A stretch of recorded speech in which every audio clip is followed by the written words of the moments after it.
So if you are a congressman or congresswoman and you're in a state, let's say California, for example, and in that state, you have the capital of that state, Los Angeles, that has more than half of the population to be unemployed, literally. And this is all to do for the COVID-19 virus, meaning, well, it's pretty blunt. More than half of the population is unemployed. You have people who had the capacity to feed themselves, who had the capacity to make ends meet, even if it was paycheck to paycheck, to at the very least be on their hamster wheel, to all of a sudden, through no fault of their own, to basically lose their ability to subsist and pay for themselves. This includes issues of food. California has had these bread lines, or let's call them modern day bread lines, these long driveways of people who are just going to get food. Richest country on the planet, middle of a pandemic, something that happens routinely over the course of time, something that we know of, something that we could have prepared for, something that we could have bolstered ourselves with the 3-month lead time, not so much. And now the government has taken an irrational course that effectively gives a corporate bailout while throwing pennies at the rest of the population as if that population should be happy with those pennies. To put it that much more specific in regards to how little the government cares, $1,200 is nothing. And on top of the $1,200, to hold the checks for like a month while Trump puts his signature on it, oh God, if that doesn't get across the level of contempt that they hold for the population, I don't know what does. You know what also doesn't help? To be a congressman from that state worth $100 million, give or take. And while you are worth $100 million, you come out and you do a video like this. Headlines, modern day bread lines, and who 50% don't have a job. Nancy Pelosi has $100 million in the bank. The other day she was showing off her $12,000 icebox. And today she is now begging for cash. I love the shamelessness of this. Republicans are making it absolutely clear they want to unseat me. I refuse to let them attack our... I want to unseat you too. Now, this is me adding my alliteration. Now, I want to unseat Nancy Pelosi also. But let's go a little bit beyond this because I want to see the video in and of itself. Basically, in this video, Nancy Pelosi is begging for money. Nancy Pelosi is worth $100 million. Nancy Pelosi is on a video. 22 million people have lost their jobs. 10 million people have lost their health insurance as a factor of their work. And other people are that much more vulnerable and insecure. And again, modern day bread lines in California, Nancy Pelosi's state. $100 million begging for cash. Probably not the best time to make this video. It gets worse. Because whatever you want to think about Trump being in a weaker position in this race, I would not count Donald Trump out. I would count Donald Trump out at your own peril. Donald Trump has released a devastating attack ad on Nancy Pelosi. And it's an attack ad, rapid response, based on basically the things that Nancy Pelosi have done herself. If you didn't know any better, you would have thought a lefty launched this ad. And I would make the point that this gets across, A, how Trump is going to run this race. Potentially. I mean, this could be just sort of a feign in regards to him telegraphing his punch. But it wouldn't be necessarily a bad path to run in this race, especially against somebody like Joe Biden, where you can try to run to the left of him on various issues. But beyond that point, tying Nancy Pelosi and making her the face of the random Democratic Party. Meaning when people have this kind of esoteric concept of what the Democratic Party is, Trump is trying to make Nancy Pelosi somebody who is routinely disliked the face of that party. It is good politics, and this is an effective, extremely effective ad to do both. Welcome to the Soapbox.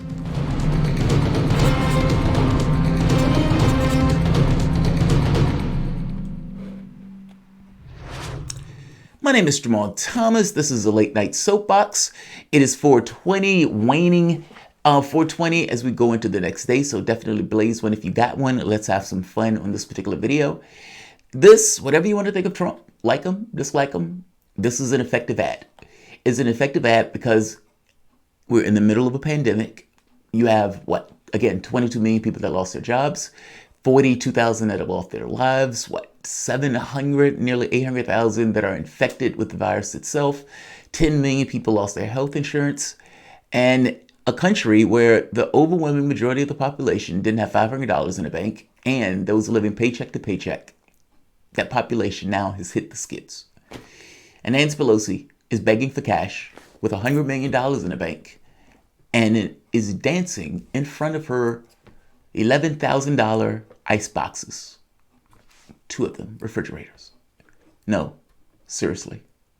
Let's watch. Turn now to that $350 billion fund to help small businesses and its workers get through the shutdown. It will be up to Congress to restock it. But Democrats blocking that move this morning. They asked for $250 billion in 48 hours. I said, well, I don't think so.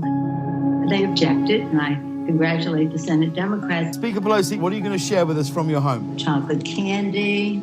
Thousands have been forced to wait for hours at food banks all across the country. This is chocolate, and then we have some other chocolate here. We just got it restocked with the ice cream. You don't want to eat up everything all at one time. I can't do it much longer. I'm trying so hard. We were, shall we say, enjoying. Having to admit that, we're starving, and I like it better than anything else. Taping this segment, there are 22 million people out of work. This specific program is about stopping job losses today. This is hurting people bad. Other people in our family look for some other flavors, but Right now, it's survival move. You don't know where that next something else is going to come from. I don't know what I would have done if ice cream were not invented. I just wonder.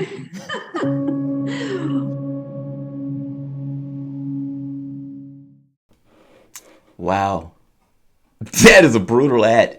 Like I said, that ad could have came from a lefty. In fact, hey, just appropriate the ad. Just take that ad, change stuff around, and basically run that ad to go against Donald Trump. And also Nancy Pelosi making this point that her Republican challengers are trying to unseat her. Nancy Pelosi, if I'm not mistaken, doesn't have a Republican challenger. She has a person who, Shadid, who's running to the left of her and trying to unseat her in this race.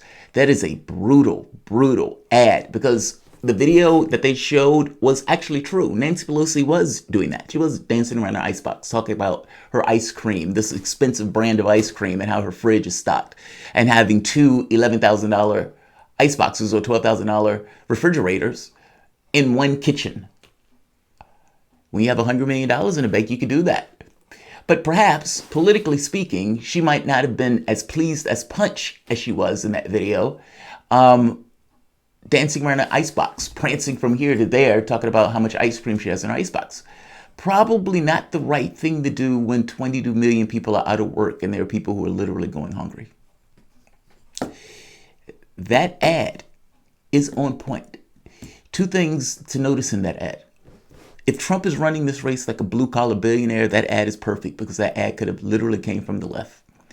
And perhaps, just like he did in 2016 when he ran, he may actually try to run to the left of Joe Biden on various issues to make it as if Joe Biden is the establishment pick. I'm the populace in this race, and I'm the guy that's fighting for workers when these creatures in the party are eating cake or eating ice cream while you go hungry. And they dither while we're trying to get legislation passed in order to keep businesses open. If that's the argument that he's running, that's an extremely effective ad. And again, this notion that the Democratic Party is a corporate party. Look at $100 million Nancy Pelosi and her $24,000 worth of ice boxes or refrigerators. The secondary point to that has to do with tying Nancy Pelosi to the party. Trump and the Republican Party has made the assumption that Nancy Pelosi is unpopular. And in making the point that she's unpopular, to say, look, she's representative of the Democratic Party. That started off talking about Democrats blocking a bill to refund and re-up the small business loans. Now, of course, this is somewhat of a farce, right? The reality of it is that Donald Trump intentionally didn't push this legislation from the standpoint of what was in the best interest of the workers, meaning to keep those people in their houses by ensuring that they were going to be economically whole, by ensuring that they were going to get their paychecks, even if it was 80% of their paychecks, to ensure they were going to get the predominance of their pay. And yeah, to get rid of bills and to make sure that the supplies are necessary in order to cut down on the cases that are being transmitted. Meaning there are a list of policies that Donald Trump could have went through, but one of the main ones is to ensure that the population was whole. That was a purview of government that the government just didn't take. Donald Trump wants people to be persistently vulnerable, so those people will go out there and protest and push for things that are against their interests and against the interests of the population, meaning making more people sick and more people ill in order to open the economy earlier than what we need to be opening the economy. This has nothing to do with medical advice. This has nothing to do with human wellness. This has everything to do with the perspective of the 1%, that they are not going to be the ones, meaning the owner class is not going to be the ones working at those stores. Those are going to be workers, especially since the reporting is that blacks are disproportionately affected. So understand, whatever this ad is making the point of, what this ad is not talking about, meaning Donald Trump's utter and entire incompetence and failure on this front, not to mention the cynical policy that he's going with, put the ad in perspective. But taking as a capsule as a thing unto itself, damn good ad. Damn good ad. Nancy Pelosi made herself susceptible to that very specific ad. Here's the catch. In the UK, when Boris Johnson was running for office, when Labour abandoned the referendum, what did Boris Johnson appropriate? Freedom and democracy. We are the people who are standing by the referendum. The Labour Party has abandoned the referendum, so we are going to accept the item of freedom and democracy. Now, the fact that Labour abandoned the referendum allowed Boris Johnson to be uniquely a voice on the one specific issue that the public cared about in that race. Now, the catch becomes, for the standpoint of the Democratic Party, Nancy Pelosi and that party could have inoculated itself from this very specific attack if it pushed for policies that was more than incremental beyond whatever the Republicans were pushing. Meaning, if they said, yeah, we're going to have Medicare for all for everybody because we don't want people suffering with healthcare issues. We want those people to be able to go get treated, and we don't want to disincentive from them going to get that treatment. Yes, we're going to ensure that those people were going to get their wages in an appropriate way. And yeah, we're going to ensure that the healthcare industry, that you're not greasing the hands of the healthcare industry as opposed to, expanding Medicaid or expanding Medicare to cover all of these various workers. What this boils down to is that the Democratic Party and the leadership is basically running a health insurance bailout while the country is on fire. It doesn't have to be this way. This is a conscious political choice that they are doing this. But when Trump makes this argument that these guys are bought, it makes the argument that much more pointed, because you didn't inoculate yourself from this as a Democratic Party to push for a big, bold policy agenda. This should be the moment where you are knocking this shit out of the park. And that's not what's happening. Meaning this attack matters that much more for lack of your ability to actually come up with a real contrary argument to whatever the Republican Party and Donald Trump is pushing. It is an effective ad. Like, share, subscribe. Thanks all.